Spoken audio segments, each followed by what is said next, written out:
नमस्कार, मैं हूं विवेक श्रीवास्तव। 2024 कौन जीतेगा, देश का सबसे विश्वसनीय इलेक्शन शो, जहां आप हर खबर सटीक विश्लेषण के साथ देखते हैं। लोकसभा चुनाव के ऐलान में 255 दिनों का वक्त रह गया है और आज इस मेगा पॉलिटिकल शो में मैं आपको बताऊंगा बहुजन की विरासत, आजाद की सियासत और राजस्थान के रण में बीजेपी का चौका।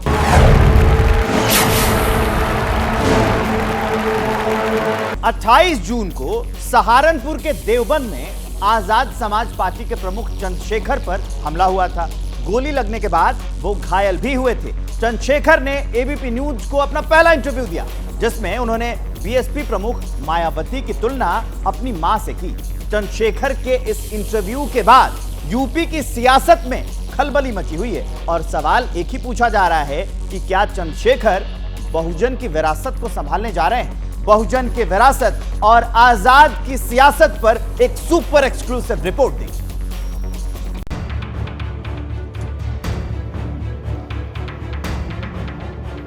कमर में गोली लगने के बाद चंद्रशेखर आजाद घायल हुए और सहारनपुर के अस्पताल में उन्हें भर्ती करवाया गया। फिलहाल चंद्रशेखर ठीक हैं और आज उन्होंने एबीपी न्यूज के रिपोर्टर अभिषेक उपाध्याय से बात करते हुए बीएसपी प्रमुख मायावती की तुलना मां से की। कुछ लोग बात करके आशीर्वाद देते हैं, कुछ लोग बिना बात करे आशीर्वाद देते हैं। आप इस बात को समझो, माँ का प्रेम जो होता है वो नेचुरल होता है, प्राकृतिक होता है, वो दिखता थोड़ा है मगर वो होता है। असल में चंद्रशेखर पर हमले के बाद राहुल गांधी से लेकर अखिलेश यादव तक ने उन्हें फोन किया, हाल चाल जाना, लेकिन बीएसपी प्रमुख ने फोन नहीं किया। इसी को लेकर अभिषेक उपाध्याय ने सवाल पूछा था। जो मुझसे प्यार करते हैं, जैसे जयंत भाई ने मुझे फोन करके मेरे हालचाल पूछे, जैसे अखिलेश भैया ने पूछे, राहुल भैया ने पूछे, सबके फोन आए, सबने पूछा। चंद्रशेखर उस दलित बिरादरी की राजनीति करते हैं जिस पर अब तक बीएसपी प्रमुख मायावती की पकड़ मानी जाती है। यूपी की राजनीति को समझने वाले कई जानकार चंद्रशेखर को मायावती का विकल्प मानते हैं और यही वजह है कि दोनों के बीच में जो राजनीतिक रिश्ते हैं वो ठीक नहीं हैं। हालांकि चंद्रशेखर सियासी तौर पर अभी कोई खास सफलता हासिल नहीं कर पाए, लेकिन ये भी सच है कि समाज में उनका प्रभाव तेजी से बढ़ रहा है। आज उन्होंने सम्मान के साथ मायावती को मां बताकर समाज की सहानुभूति लेने की कोशिश की है। यूपी की राजनीति में मायावती की सियासी ताकत को समझे तो 2012 के विधानसभा चुनाव में 26%, 2014 लोकसभा चुनाव में 20%, 2017 के विधानसभा चुनाव में 22% और 2022 के विधानसभा चुनाव में 13% वोट बहन जी की पार्टी को मिले थे। मतलब ये कि अकेले अपने दम पर मायावती का सियासी ग्राफ गिर रहा है। ऐसे में अगर पश्चिमी यूपी में चंद्रशेखर दलितों के नेता बनते हैं तो फिर यूपी का सियासी समीकरण बदल जाएगा। पश्चिमी यूपी में करीब 27% मुस्लिम आबादी है, जिस पर अखिलेश की पकड़ मजबूत है। 17% जाट हैं, जिस पर आरएलडी की पकड़ मानी जाती है। करीब 25% आबादी दलितों की है, जिसके नेता आजाद बनना चाहते हैं। राजपूत 8% हैं, गुर्जर 4%, जबकि यादव 7%। दलितों के नेता होने का ट्रेलर चंद्रशेखर आजाद पिछले साल दिखा चुके हैं। पिछले साल के अंत में खतौली विधानसभा का उपचुनाव हुआ था। उस चुनाव में समाजवादी पार्टी और चंद्रशेखर की आजाद समाज पार्टी ने आरएलडी के मदन भैया को समर्थन दिया था। जयंत चौधरी के साथ खुद चंद्रशेखर प्रचार में उतरे थे। तब आरएलडी को 97,139 वोट मिले, जबकि बीजेपी उम्मीदवार को 74,996 वोट। उपचुनाव में इन तीनों के गठजोड़ ने बीजेपी को हरा दिया, जबकि पिछले साल फरवरी में हुए विधानसभा चुनाव में बीजेपी इस सीट पर जीती थी। कहने का मतलब ये कि चंद्रशेखर पश्चिमी यूपी में दलितों के नए नायक बनकर उभर रहे हैं। ऐसे में अगर लोकसभा चुनाव में कांग्रेस, समाजवादी पार्टी, आरएलडी और आजाद समाज पार्टी एक साथ उतरती है तो उलटफेर की बात भी कही जा रही है। हालांकि अभी तक इन दलों का आपस में गठबंधन फाइनल नहीं हुआ है, लेकिन चर्चाएं इस बात की जोर शोर से हैं कि बीजेपी को रोकने के लिए चारों ही दल एक साथ में आ सकते हैं। इस साल आखिर में जिन 5 राज्यों में चुनाव होने हैं, उनमें से एक राज्य राजस्थान भी है और राजस्थान में यह परंपरा रही है कि 5 साल के बाद सरकार में बदलाव होता ही है। बीजेपी को इस परंपरा को कायम रखने की उम्मीद है और उनसे पूरी ताकत राजस्थान में बीजेपी ने झोंक दी है। 3 दिन में 3 बड़े नेता दौरा कर चुके हैं। आम दौरे का चौका अब पीएम मोदी लगाने वाले हैं। लेकिन बीजेपी की राजनीति में गुटबाजी का प्रभाव अब साफ साफ दिख रहा है। 28 जून को जोधपुर में राजनाथ सिंह, 29 जून को भरतपुर में जेपी नड्डा और 30 जून को उदयपुर में गृह मंत्री अमित शाह। लगातार 3 दिनों में बीजेपी के 3 बड़े नेताओं ने राजस्थान के सियासी रण में चुनावी शंखनाद किया है। गृह मंत्री अमित शाह ने उदयपुर में आज रैली की और कांग्रेस समेत तमाम बीजेपी विरोधियों को निशाने पर लिया।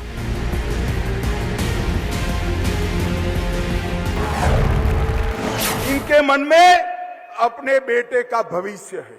मैं नाम से कहता हूं, सोनिया जी का पूरा जीवन का लक्ष्य है राहुल जी को प्रधानमंत्री बनाना।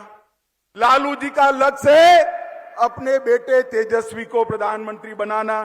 ममता जी का लक्ष्य है अपने भतीजे अभिषेक को मुख्यमंत्री बनाना। और गहलोत जी का इंटरेस्ट है वैभव को मुख्यमंत्री बनाना। भारत की अमित शाह की इस रैली ने प्रदेश की सियासत को लेकर कई संकेत दिए हैं। हुआ ये कि मंच से नेता विपक्ष राजेंद्र राठौड़ ने भाषण के लिए अमित शाह का नाम पुकारा, लेकिन गृह मंत्री ने अपने भाषण से पहले पूर्व सीएम वसुंधरा राजे का भाषण करवाया। पुरुष आधुनिक भारत के चाणक्य और कश्मीर को मुक्त करने वाले आदरणीय गृह मंत्री अमित शाह साहब से निवेदन करूंगा, आए और अपनों को संबोधित करें। स्वागत है भाई, स्वागत है, स्वागत है भाई, स्वागत है।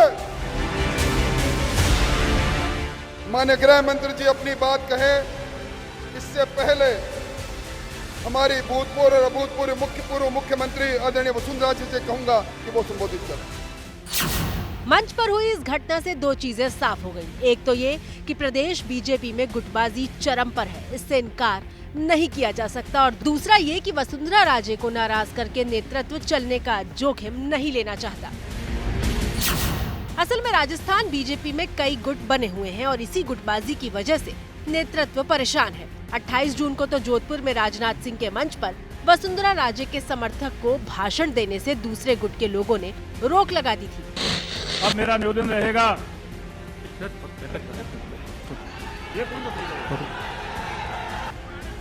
पूछा मैंने, अरे साहब से पूछा मैंने, राजनाथ सिंह से पूछा। ये तस्वीरें पहले से सोशल मीडिया पर वायरल है। अब 8 जुलाई को प्रधानमंत्री मोदी बीकानेर जाने वाले हैं। मोदी के दौरे से पहले पार्टी के मंच की तस्वीरें बताती हैं कि पार्टी के अंदर गुटबाजी किस कदर हावी है। जिन 5 राज्यों में साल के अंत में विधानसभा चुनाव होने हैं, राजस्थान भी उनमें शामिल है। साल 2018 में वसुंधरा राजे के मुख्यमंत्री रहते बीजेपी चुनाव हार गई थी और कांग्रेस की सरकार बनी थी। फिलहाल प्रदेश में बीजेपी और कांग्रेस दोनों में गुटबाजी चरम पर है। ये तो बात हुई राजस्थान। बीजेपी अध्यक्ष जेपी नड्डा आज मध्य प्रदेश और छत्तीसगढ़ के दौरे पर है। सुबह नड्डा ने एमपी के खरगोन से विपक्षी पार्टियों पर परिवारवाद वाला नाम लेकर प्रहार किया। नड्डा ने कहा, विपक्ष की पार्टियां सिर्फ और सिर्फ अपने परिवार का ही भला चाहती। ये अगर मुख्यमंत्री बनते हैं साधारण परिवार से आकर, ये भारतीय जनता पार्टी में ही संभव है। लेकिन बिहार में राज करने वाले आरजेडी में सिर्फ लालू का परिवार ही आगे आ सकता है, बाकी सब झाल बजाओ। टीएमसी में ममता और उनका भतीजा ही आगे आ सकता है, बाकी सब झाल बजाओ।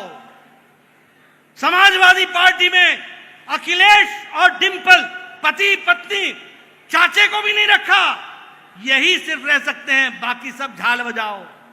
आंध्र प्रदेश में वाईएसआर थे पहले, अब उनका बेटा जगन रेड्डी। शिवसेना उद्धव में उद्धव ठाकुर और उद्धव ठाकरे और उनका बेटा। ये सब लोग परिवार की पार्टियां हैं और ये सेवा परिवार की कर रहे हैं। और मोदी जी जब आते हैं तो देश की सेवा करते हैं और देश को आगे ले जाते हैं। ये भारतीय जनता पार्टी है जो मोदी जी के नेतृत्व में दिन रात देश की सेवा में जुटी है। शिवराज जी हैं जो दिन रात प्रदेश की सेवा में जुटे हैं। ये प्रथम पंक्ति में बैठे हुए हमारे सभी मंत्रीगण, ये दिन रात आपकी तस्वीर और तकदीर बदलने के लिए लगे हैं। इस बात को हमको समझना होगा। तो जेपी नड्डा ने परिवारवाद पर प्रहार कर दिया। अब आगे बढ़ेंगे और ले चलते हैं आपको बिहार। वहां से सियासत की खबर बताते हैं कि नीतीश की पार्टी का क्या बैकअप होने वाला है, उनका क्या पैकअप हो जाएगा।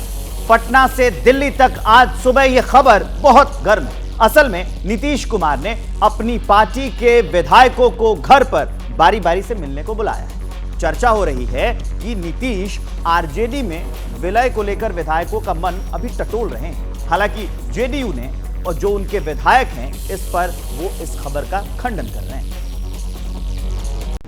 क्या नीतीश कुमार अपनी पार्टी जेडीयू का विलय लालू की पार्टी आरजेडी में करने जा रहे हैं?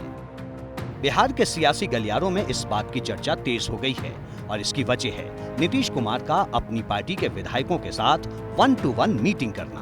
पहले देखिए इस मीटिंग को लेकर बीजेपी क्या दावा कर रही है। उन्होंने तेजस्वी यादव को अपना उत्तराधिकारी घोषित कर दिया। जदयू के विधायकों को ये महसूस हो रहा है कि इस पार्टी का कोई भविष्य नहीं है।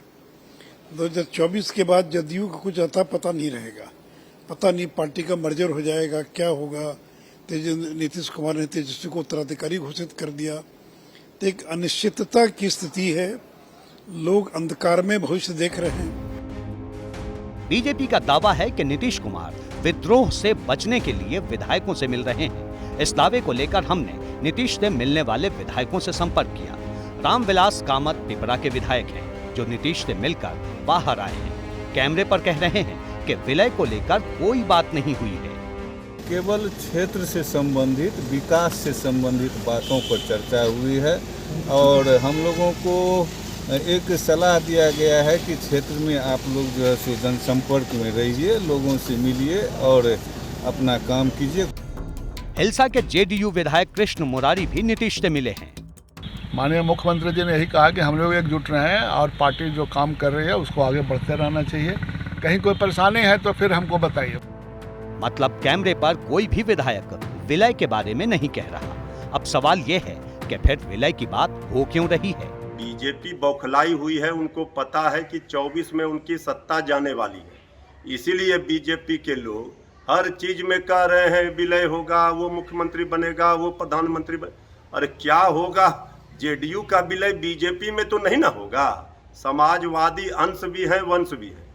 लेकिन जब सारी चीजों को क्लियर कर दिया गया है कि हमारे लिए 24 की लड़ाई महत्वपूर्ण है और पूरे देश की जनता बिहार देख रहा है। निश्चित तौर पर माननीय तेजस्वी जी के नेतृत्व में जो ये चंद दिनों की मेहमान सरकार है, इस सरकार के लिए दलों का भी विलय हो सकता है। लेकिन याद रखिएगा, जितनी कसक है दलों का तो विलय होगा, दिलों का कभी विलय नहीं होगा, क्योंकि केस करने वाले भी वही लोग थे, जेल जाने वाले भी वही लोग हैं। इसलिए कसक जिंदा रहेगी।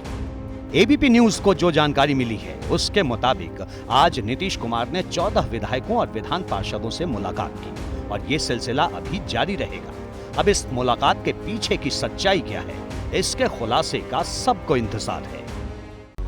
बिहार की राजनीतिक गर्माहट तो हमने आपको बता दी। अब आपको लिए चलते हैं मणिपुर। मणिपुर के मुख्यमंत्री एन बीरेन सिंह के इस्तीफे की चर्चा आज सुबह से ही हो रही थी। हालांकि शाम होते होते ये साफ हो गया कि एन बीरेन सिंह इस्तीफा नहीं देंगे। असल में कल से राहुल गांधी मणिपुर के दौरे पर थे और आरोप लगा रहे हैं कि बीजेपी सरकार मणिपुर के हिंसा को रोकने के लिए कुछ नहीं कर रही। मणिपुर से जैनेंद्र की एक्सक्लूसिव रिपोर्ट है, देखिए। ड्रोन कैमरे से ली गई ये तस्वीरें मणिपुर की राजधानी इम्फाल में सीएम निवास के बाहर की हैं। सुबह से ही बड़ी संख्या में लोग सीएम हाउस के बाहर पहुंचने लगे थे। इम्फाल में मौजूद एबीपी न्यूज के रिपोर्टर जैनेंद्र और कैमरामैन मोहित जब यहां पहुंचे तो पता चला कि सीएम बीरेन सिंह के इस्तीफे की चर्चा सुनकर लोग यहां पहुंचे। क्यों आप लोग यहां पर इकट्ठे हुए? हम लोग यहाँ पे इकट्ठे हुए हैं। हम मणिपुर के मादर है, माँ है। हम यहाँ इकट्ठे हुए हैं क्योंकि हमारा जो सीएम बीरेन है ना, वो रिजाइन करने वाला है। तो हम महिलाओं कहना चाहते हैं, अभी वक्त नहीं है रिजाइन करने का। उसने शुरुआत किया था, बीजेपी गवर्नमेंट ने शुरुआत किया था ये वार, ये लड़ाई। अभी इसी वक्त रिजाइन करेगा तो हम लोग का क्या होगा, हमारे बच्चों का क्या होगा। तो ये महिलाएं बड़ी संख्या में इकट्ठी हुई हैं और ये कह रही हैं कि नाराजगी इनकी भी है सरकार से और मुख्यमंत्री से भी, लेकिन ये वक्त इस्तीफा देने का नहीं है। अगर मुख्यमंत्री इस्तीफा दे देंगे तो फिर स्थिति को संभालेगा कौन? शाम 4 बजे के आसपास खुद सीएम ने भी इस्तीफे की अटकलों का खंडन कर दिया।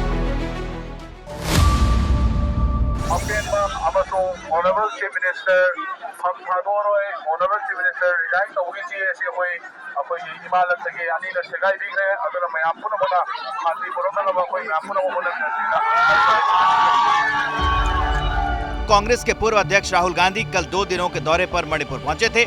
राहुल कल से ही हिंसा प्रभावित मैतेई और कुकी समुदाय के लोगों से राहत कैंप में जाकर मिल रहे हैं। लोगों से मिलते वक्त राहुल भावुक भी दिखे। जातीय हिंसा की आग में मणिपुर 2 महीनों से जल रहा है। दोनों ही समुदाय के लोग कैंपों में रहने को मजबूर हैं। राहुल गांधी ने दोपहर को राजभवन जाकर राज्यपाल से मुलाकात की और बाहर आकर पब्लिक से शांति की अपील की। देखिए, यहाँ मैं शांति की अपील कर रहा हूँ। मणिपुर को शांति की जरूरत है, हिंसा से कुछ नहीं होने वाला है। रिलीफ कैंप्स में मैं गया, हर कम्युनिटी से मैंने बात की। रिलीफ कैंप्स में थोड़ी कमियां हैं, दवाई की कमी है, खाने की थोड़ी कमी है, तो सरकार को इन चीज़ों के बारे में एक्शन लेना चाहिए। राहुल गांधी के साथ मणिपुर दौरे पर गए पार्टी प्रवक्ता अजय कुमार का आरोप है कि सत्ता के लिए बीजेपी 2 समुदायों को लड़ा रही है। पीएम की चुप्पी पर अजय सवाल उठा रहे हैं। हो नहीं पाया। हमारी कोशिश ये सरकार की गजब है कि हम लोग तो कोशिश कर रहे हैं, लेकिन सरकार क्या कर रही है, मोदी जी क्या कर रहे हैं? ऐसे प्रधानमंत्री जो एक शब्द नहीं बोले अभी तक मणिपुर में, एक शब्द नहीं बोला है। कजाकिस्तान के जन्मदिन के लिए पूरे जो ट्वीट करते हैं, मणिपुर के लिए एक शब्द नहीं अभी तक मोदी जी ने बोला है। मणिपुर में हिंसा पूरी तरह से थमी नहीं है। कल रात को इम्फाल में बीजेपी दफ्तर के बाहर बड़ी संख्या में लोग पहुंच गए, जिसके बाद पुलिस को आंसू गैस के गोले छोड़ने पड़े।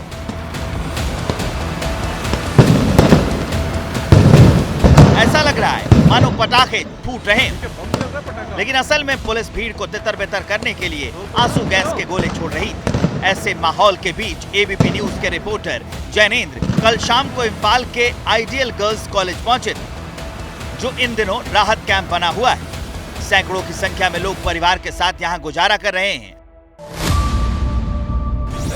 प्लीज। तो राहुल गांधी के साथ कांग्रेस के तमाम नेता जो हैं वो हर कमरे में जाकर के पीड़ितों से मिल रहे हैं और ये पूरा परिवार जो है अलग अलग कमरों में रह रहा है कुछ इस तरीके से। मोहित, जरा तस्वीरें दिखाइए। झोले में सामान है और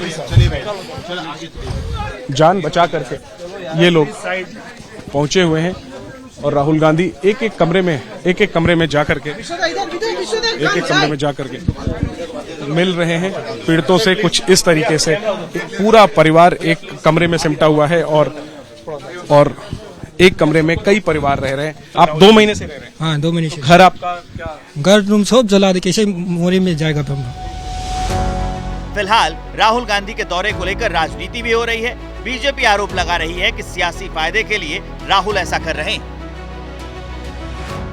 माफियाओं के खिलाफ सीएम योगी सरकार के एक्शन को लेकर आज का दिन अहम है। आज सीएम योगी आदित्यनाथ ने प्रयागराज में अतीक के कब्जे वाली जमीन पर बनाए गए 76 फ्लैट गरीबों को सौंपे। प्रधानमंत्री शहरी आवास योजना के तहत ये फ्लैट बनाए गए। ये उसी वक्त की तस्वीरें हैं जब प्रधानमंत्री इस कार्यक्रम में पहुंचे थे।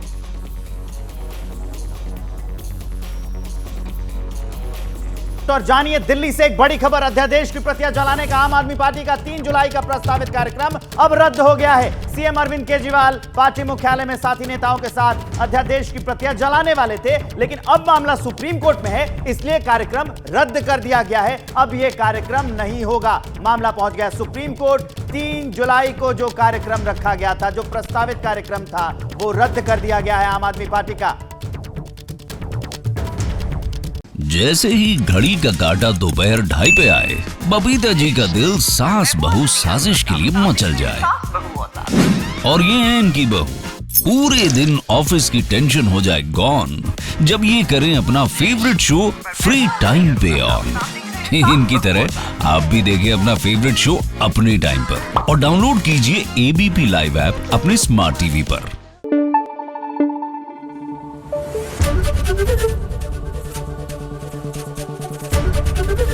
एबीपी न्यूज आपको रखे आगे।